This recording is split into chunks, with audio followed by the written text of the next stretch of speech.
تھوڑی دیر میں واپس آیا تو یہ حال ہے۔ اللہ پاک نے فرمایا جب اس بندے کی وفات ہوئی، موت ہوئی، اس وقت اس کا ایک بچہ اب اس کی بیوی کے پیٹ میں تھا۔ کچھ عرصے بعد وہ پیدا ہوا، پھر وہ بڑا ہوا، آج وہ 4.5-5 سال کا ہو گیا۔ آج پہلے دن اس کی والدہ استاد کے پاس لے کے گئی ہے اور اس نے بسم اللہ الرحمن الرحیم ابھی توتلی زبان سے پڑھا ہے۔ کیا میرے بندے عیسیٰ علیہ السلام کہ اس بچے نے میرا نام الرحمن الرحیم کہا ہے، جس کا بچہ مجھے الرحمن الرحیم کہے میں گوارا نہیں کرتا، یا میری رحمت گوارا نہیں کرتی کہ میں عذاب اس کو دے دوں اس کے بارے میں۔ تو فرمایا بچے نے بسم اللہ الرحمن الرحیم پڑھا تو میں نے کیا کیا، فوراً حکم دے دیا کہ اس کا عذاب ختم کر دیا۔ آپ اندازہ لگا لیں، ہمیں اندازہ نہیں اس بات کا کہ یہ قرآن پڑھنا، یہ حدیث پڑھنا، یہ دین پڑھنا، یہ دین سیکھنا، دین سکھانا کتنا بڑا کام ہم کر جائیں گے، جو قبر میں بھی کام آئے گا، حشر میں بھی کام آئے گا۔ دنیا میں کوئی نہیں کرتا تو نہ کرے، ہمیں غلط کوئی صوفی کہی جائے، مولوی کہی جائے، اوے داڑھی والے، اوے مولوی، جو مرضی کہی جائے، وہ خدا کے بندو درجہ اللہ کی بارگاہ میں بلند ہونا ہے، درجہ تو اللہ کی بارگاہ میں ملنے والا ہے۔ فرمایا آج کے دور میں عجیب بات تو یہ ہے کہ قرآن پڑھنا دنیا اور آخرت کی گھبراہٹ سے بچانے والا ہے، مگر ہم اپنے بچوں کو قرآن پڑھنے پڑھانے سے گھبراتے ہیں کہ اگر بچہ آپ سے قرآن ہو گیا، یہاں بڑی اہم بات ہے کہ اگر بچہ آپ سے قرآن ہو گیا تو اس کا مستقبل کیا ہوگا، اس کی روزی روٹی کا کیا بنے گا۔ یعنی ہم ان چکروں میں پڑ جاتے ہیں جن میں ہمیں پڑھنا ہی نہیں چاہیے تھا، جو نظام ہی اللہ کے ہاتھ میں ہے روزی کا رزق کا، لوگ اس چکر میں پڑ جاتے ہیں، کہتے لو جی بچہ خود لگ جائے، مولوی بن جائے گا، ٹوپی پالے گا، یہ کی بنے گا، مستقبل کیا ہو۔ یعنی ہم سمجھتے ہیں مستقبل ہمارے ہاتھ میں ہے، یہ ہم سمجھتے ہیں نعوذ باللہ استغفر اللہ، رزق ہمارے ہاتھ میں ہے۔ اللہ فرماتا واللہ خیر الرازقین،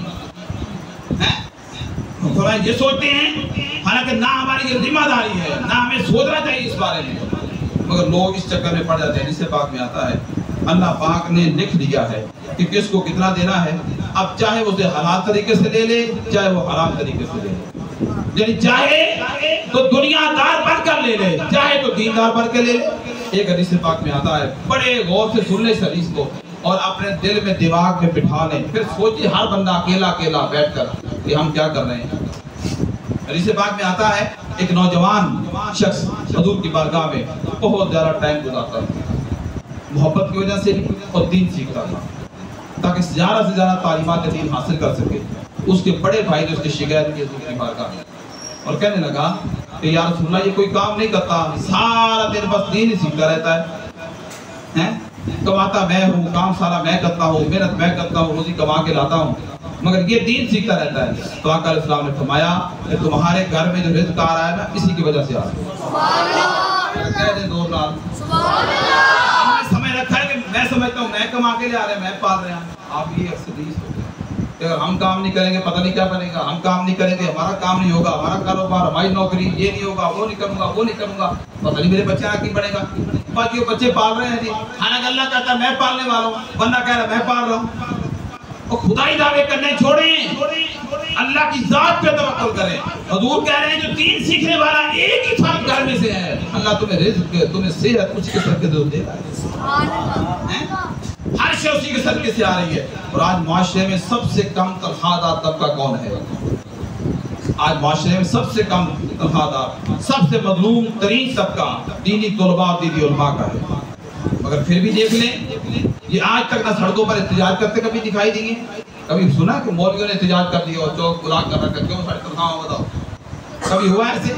کبھی بھی ایسے نہیں ہوگا، ہوگا بھی کبھی نہیں، نہ کبھی ہوا ہے، کیونکہ اللہ کا ان کے ساتھ وعدہ ہے اور فرمایا کہ دنیا مومن کے لیے قید خانہ ہے، کافروں کے لیے جنت ہے۔ مومن کے لیے دنیا کیا ہے؟ قید خانہ ہے۔ عبداللہ بن عمر وہ روایت کرتے ہیں کہ آقا علیہ السلام نے فرمایا قیامت کا دن ہوگا، رمضان اور قرآن اکٹھے آ جائیں گے اور اکٹھے آ کے لوگوں میں سے لوگوں کو تلاش کریں گے۔ ماہ رمضان کہے گا یہ بندہ روزے رکھتا تھا، کھانے پینے سے رکا رہتا تھا، شہوتوں سے رکا رہتا تھا، بس میں اس کی شفاعت کرتا ہوں۔ قرآن کہے گا باری تعالیٰ یہ راتوں کو مجھے پڑھتا تھا، اپنے آرام کو چھوڑ کر میرے اوپر غور کرتا رہتا تھا اور میرے بارے میں ساتھ دھلتا تھا، میں اس کی شفاعت کرتا ہوں، اس کو بخش دے۔ اس پر اللہ پاک فرمائے گا قرآن اور رمضان جاؤ میں نے تمہاری شفاعت ان لوگوں کے حق میں قبول فرما لی۔